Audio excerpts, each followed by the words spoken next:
yang akan menyebabkan kita mendapatkan syafaat dari kanjeng Rasulullah SAW. Hadirin rahimahullah, bulan Muharram kita sudah tahu semua adalah bulan hijrahnya kanjeng Rasulullah SAW dari Mekah ke Madinah bersama para sahabat. Setelah mengalami segala macam tekanan ujian yang sangat berat, dalam satu riwayat dikatakan pada tahun 9 setelah kanjeng Rasulullah SAW diutus menjadi Rasul yang diwajibkan dakwah menyampaikan risalah oleh Allah Subhanahu wa Ta'ala kepada dunia. Yang dihadapi saat itu adalah orang-orang jahiliyah, musyrikin Mekah yang sangat jahil, tidak kenal Allah, tidak kenal kemanusiaan, tidak kenal yang baik. Yang ada adalah keburukan, kejelekan, kejahatan. Saat itu di mana-mana di dunia, bukan hanya di dunia Arab saja, perempuan dianggap makhluk atau benda yang tidak berharga. Mereka malu kalau punya istri melahirkan anak perempuan, maka sembunyi-sembunyi mereka dikubur hidup-hidup. Setelah Nabi SAW berdakwah dengan berbagai macam ujian dan tantangan yang sangat berat, jiwa banyak yang sudah korban, kelaparan di mana-mana. Sebab mereka orang-orang musyrik Mekah saat itu betul-betul menentang, tidak setuju. Puncaknya pada tahun ke-9 setelah Nabi diutus menjadi seorang Rasul. Seluruh para sahabat tidak boleh bergaul dengan masyarakat. Kalau zaman sekarang diembargo ekonomi, persediaan air ditutup, makanan juga sama. Mereka terisolasi, banyak yang kelaparan sampai ada banyak yang meninggal dunia. Begitulah sifat orang-orang kafir dari zaman dulu sampai sekarang. Embargo makanan, minuman, dan segala macam kebutuhan hidup sekarang terjadi di Gaza. Dan itu adalah cara-cara kafir yang tidak punya peri kemanusiaan. Yang aneh masih banyak orang-orang yang membenarkan Israel, Zionis, dan ada yang membela, bahkan orang Indonesia. Jadi cara-cara embargo seperti itu dari zaman dulu, termasuk di zaman kanjeng Rasulullah SAW. Akhirnya Rasulullah SAW dengan penuh harapan kepada Allah hijrah dari Mekah ke Taif. Ternyata setelah di Taif, sampai di sana bukan disambut tapi disambit, dilempar oleh batu, dikejar-kejar oleh anak-anak, sampai kanjeng Nabi tersungkur di bawah di satu kebun sampai katanya gigi istrinya tanggal. Di situ Rasulullah berdoa, Allahumma ilaika ashku dha'fa quwwati wa qillata hilati wa hawani 'alan nasi ya arhamar rahimin, anta rabbul mustad'afin wa anta rabbi ila man takiluni ila aduwwin yatajahamuni am ila qaribin malakau amri in lam takun saqitan alayya fala ubali. Apapun kejahatan manusia, masyarakat, yang jahat bukan orang lain, bahkan saudara-saudaranya sendiri, kata Rasulullah kepada Allah, in lam takun saqitan alayya ubali, in lam takun saqitan alayya fala ubali. Ya Allah, asal engkau tidak marah kepadaku, aku tidak peduli. Seberat apapun ujian, sehebat apapun tekanan, bapak-bapak, ibu-ibu, perjuangan kita sekarang untuk menjaga Islam ini, kalau dipikir-pikir, dibandingkan dengan Rasulullah dan para sahabat saja nggak ada apa-apanya.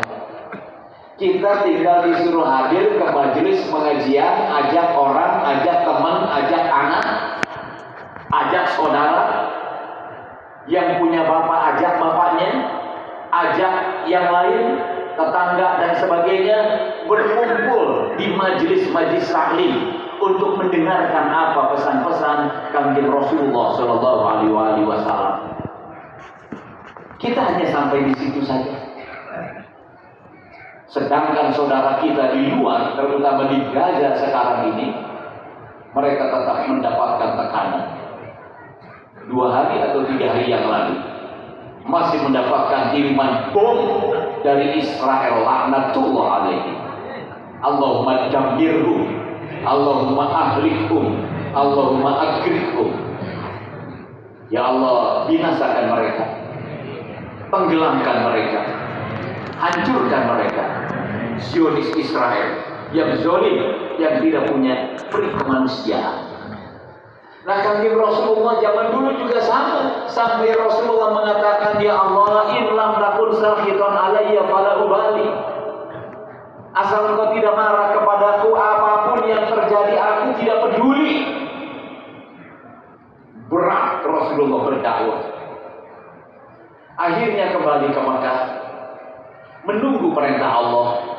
Harus kemana lagi hijrah, menjaga iman, menyelamatkan Islam, dan menjaga masyarakat yang beriman supaya mereka mendapatkan kesempatan dan keleluasaan untuk beribadah dan dakwah. Maka Allah Subhanahu wa Ta'ala mengizinkan untuk berangkat dari Mekah ke Madinah. Dalam satu riwayat ada tahun ke-10, yaitu 1 tahun setelah hijrah dari Taif. Ada yang mengatakan tahun ke-13 setelah Rasulullah diutus menjadi seorang Rasul. Sehingga di Madinah ada yang mengatakan 10 tahun, ada yang mengatakan 13 tahun. Tapi yang jelas dalam waktu yang singkat. Hijrah dari Mekah ke Madinah bukan seperti perjalanan seperti sekarang, bapak-bapak, ibu-ibu. Jaraknya jauh, kurang lebih 500 km. Tidak punya kendaraan seperti sekarang. Tidak ada warung di perjalanan. Tidak ada makanan untuk mengobati lapar. Itu perjuangan yang sangat hebat, yang sangat dahsyat. Dan setelah Rasulullah sampai ke Madinah, bukan berarti aman, tenang. Terus orang-orang kafir, musyrikin, bahkan munafik Yahudi membuat persekongkolan sehingga membuat perlawanan yang sangat dahsyat. Maka di Madinah Rasulullah menghadapi peperangan yang disebut perang Badar Kubra. Kemudian perang Uhud dan perang-perang yang lainnya. Apa yang dipertahankan? Iman Islam. Ujungnya iman Islam itu yang dipertahankan. Dan alhamdulillah berkah hijrah Rasulullah dari Makkah ke Madinah, akhirnya Islam tersebar ke seluruh dunia. Dan pada abad ke-7 Islam sampai ke Indonesia dalam satu riwayat pada zaman kekhalifahan Utsman bin Affan. Datang ke Indonesia, disebarkan oleh para ulama, dikuatkan oleh wali songo, kemudian disebarkan oleh seluruh ulama-ulama yang istiqomah. Alhamdulillah, akhirnya kita kenal dengan Allah. Kita bisa ibadah kepada Allah. Kita bisa sujud kepada Allah. Rabbul Alamin, dikenalkan Rabb yang sebenarnya, Tuhan yang sebenarnya, bukan Tuhan-Tuhanan, yaitu Allah Subhanahu wa Ta'ala, di mana kita iman kepadanya, yang menjadikan jaminan insya Allah selamat dunia dan akhirat. Makanya kenapa kita sekarang memperingati Muharram? Sebab Muharram adalah satu kesempatan, momentum yang sangat hebat, yang sangat dahsyat. Dengan adanya Muharram tersebarlah Islam ke seluruh dunia. Di situ Rasulullah membuat strategi. Jadi kumpulnya kita ini bersyukur atas adanya Muharram sehingga kita bisa mengenal Islam. Kalau tidak ada hijrah, wallahu alam, apakah Islam bisa terus tersebar? Karena di Mekah umat Islam sudah tidak berdaya lagi. Datang ke Madinah dibangun kekuatan sampai Yahudi pun kalah.